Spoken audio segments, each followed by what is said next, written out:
New threats from a high-level North Korean diplomat and new concerns about Kim Jong-un's nuclear ambitions.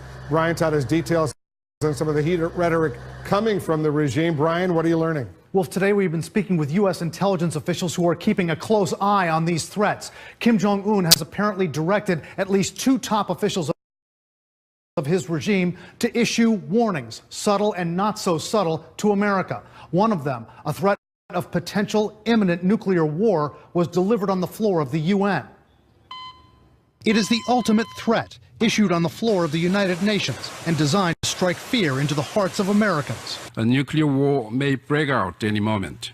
That ominous warning from one of Kim Jong-un's top diplomats Monday comes, he says, because the U.S. is, quote, insulting the dignity of North Korea, preparing war plans to take out Kim. Why issue that threat at this particular moment? I mean, part of this is their classic bluster, but it's also brinksmanship on their part. And Kim Jong-un is notorious for brinksmanship.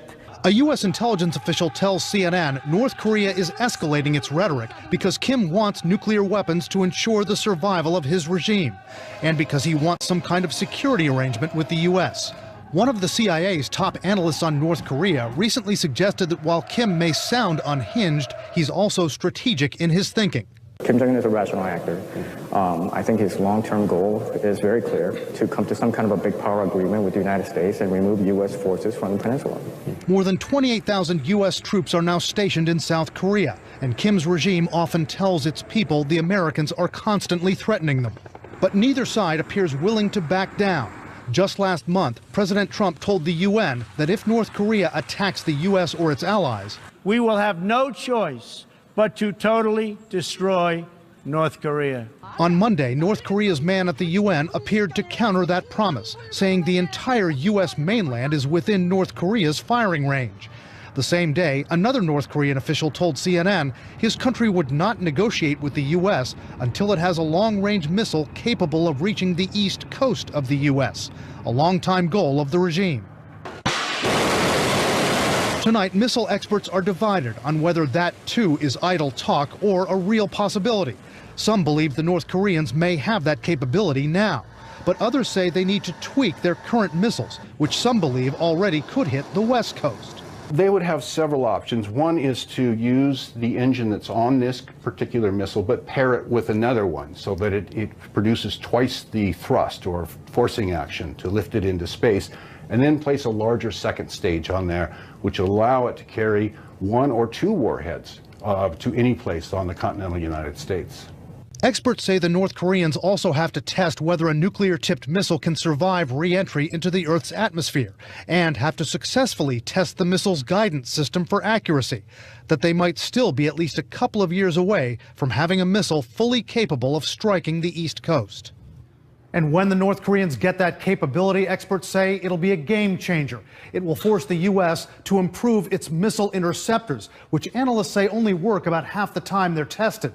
And experts say the U.S. will have to start testing those interceptors a lot more often than it does right now. Wolf? Brian, going back to those war games, the contingencies by the American and South Korean militaries to take Kim Jong-un out if the need arises, if the North Koreans actually stole those plans, as has been alleged, that would be a real danger. It would be, Wolf. A South Korean official says North Korean hackers did steal those war plans. And military analysts say if they did, that is a real danger to American forces. It means the North Koreans may know exactly what American forces and South Korean forces are lined up against them. They know where they are, they know what weapons they might have, and they know where their command and control is. All of that critical information which may now be in the hands of Kim Jong-un and his commanders. Very dangerous situation on the Korean Peninsula. The situation on Korean Peninsula, where the attention of the world is focused, has reached the touch-and-go point. A nuclear war may break out any moment. No country in the world has been subjected to such extreme and direct nuclear threat from the U.S. for such a long time, and experienced the nuclear war exercise in front of its own gate. The possession of the nuclear weapon and intercontinental ballistic rocket is a righteous self-defense measures of the DPRK against the evidence and the practical nuclear threat of the U.S. The DPRK, as a responsible nuclear state, will contribute to ensuring the peace and stability in Korean Peninsula and the rest of the region. My delegation strongly urges to France and UK to dismantle your own nuclear arsenals and enter the NPT as a non-nuclear states. Thank you.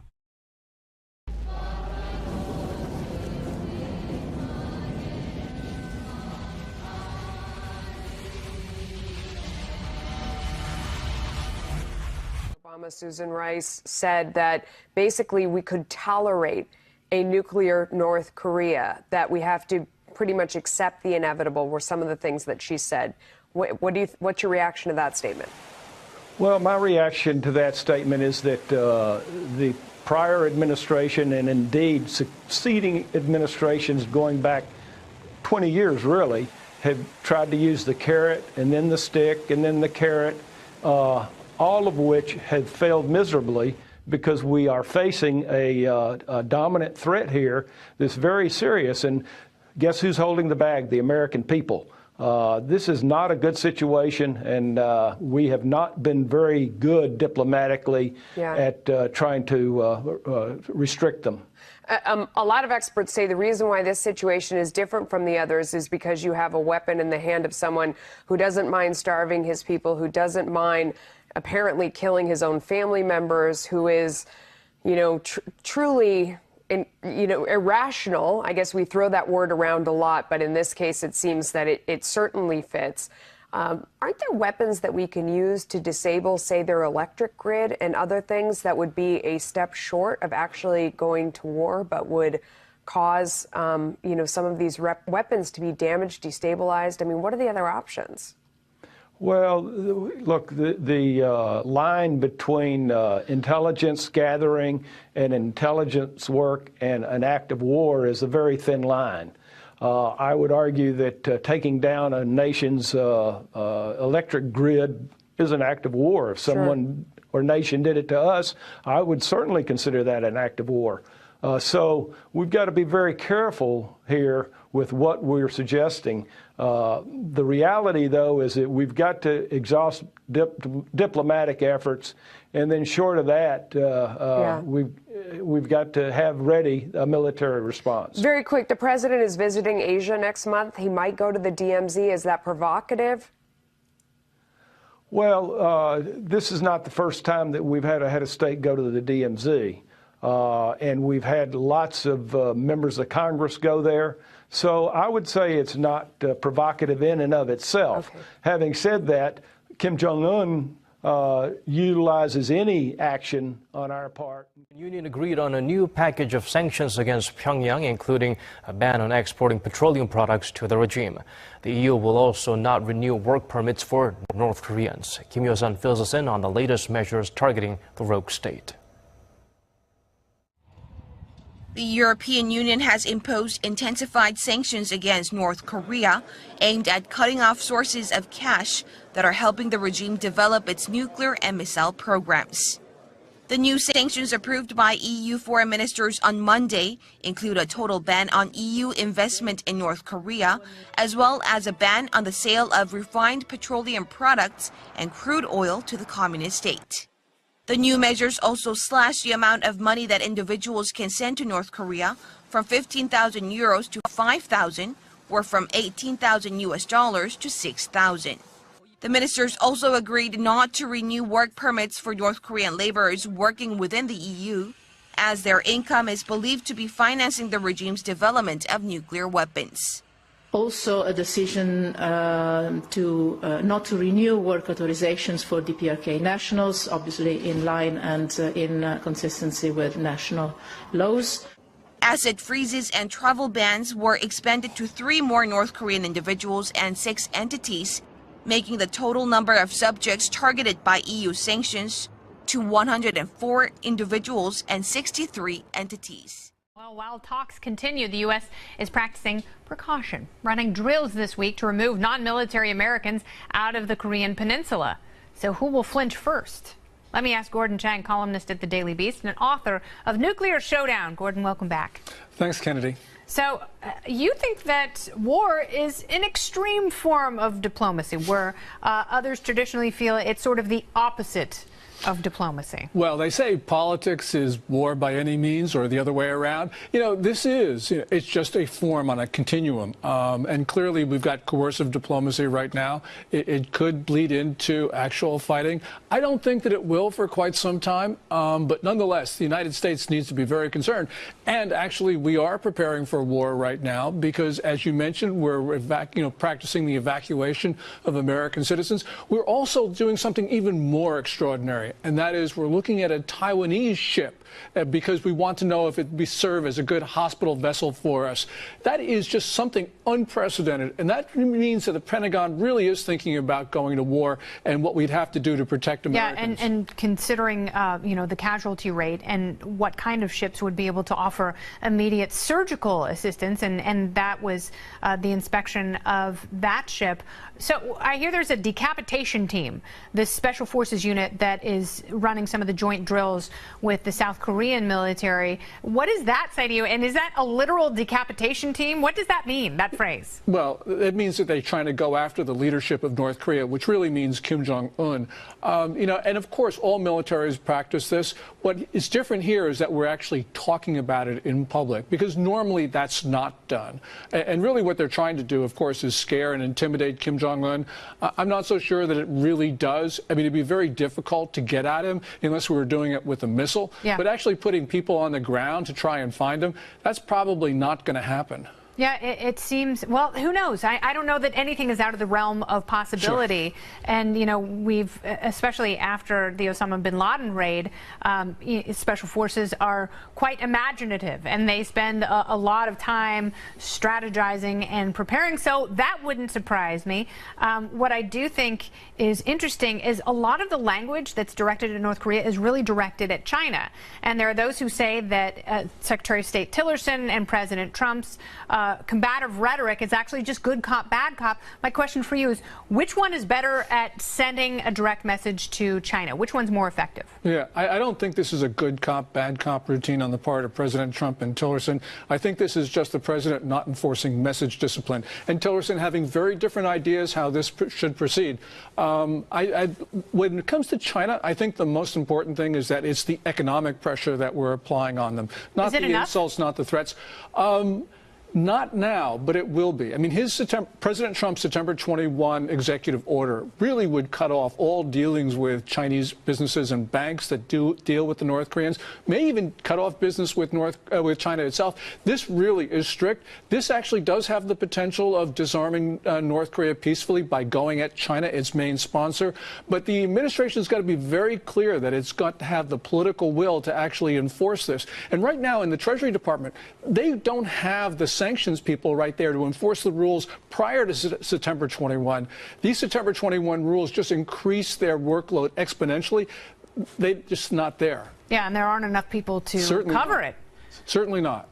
All right, so, this is very interesting because we have seen North Korea, when the United States and South Korea have run their joint military operations, that's when we tend to see missile launches. Provocations. Yeah. What are you expecting now? I'm not expecting it now. I mean, I'll put myself out on a limb because I'll probably be wrong. But right now, what we're going to be is China's 19th National Communist Party Congress. It starts on Wednesday, goes for about a week, and then after that, they have the first plenum, which is the really big deal. So that's about 7 days, maybe 8 days. And this is the most sensitive time in the Chinese political calendar. And if the North Koreans do something really provocative, it means the Chinese have lost day-to-day control of the North Koreans. But if the North Koreans are quiet through this National Congress and first plenum, it really means that the Chinese are controlling things, because the North Koreans have gotten the message from Beijing, don't do anything belligerent. Yeah. So we're going to wait, and we're going to see a lot about this relationship between Beijing and Pyongyang in the next week. Yeah, we'll see if North Korea is terrified that China is going to yank the leash yet again. Yes. And choke them out. Who's to say? That's a very interesting timeline you've laid out. So we'll watch for the next 8 days and see if we hear a peep out of North Korea.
you learning? Wolf, today we've been speaking with U.S. intelligence officials who are keeping a close eye on these threats. Kim Jong-un has apparently directed at least 2 top officials of his regime to issue warnings, subtle and not so subtle, to America. One of them, a threat of potential imminent nuclear war, was the dignity of North Korea, preparing war plans to take out Kim. Why issue that threat at this particular moment? I mean, part of this is their classic bluster, but it's also brinksmanship on their part. And Kim Jong-un is notorious for brinksmanship.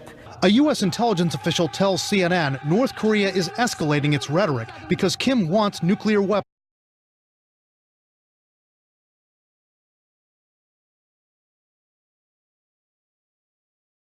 New threats from a high-level North Korean diplomat and new concerns about Kim Jong-un's nuclear ambitions. Brian Todd has details on some of the heated rhetoric coming from the regime. Brian, what he delivered on the floor of the UN. It is the ultimate threat issued on the floor of the United Nations and designed to strike fear into the hearts of Americans. A nuclear war may break out any moment.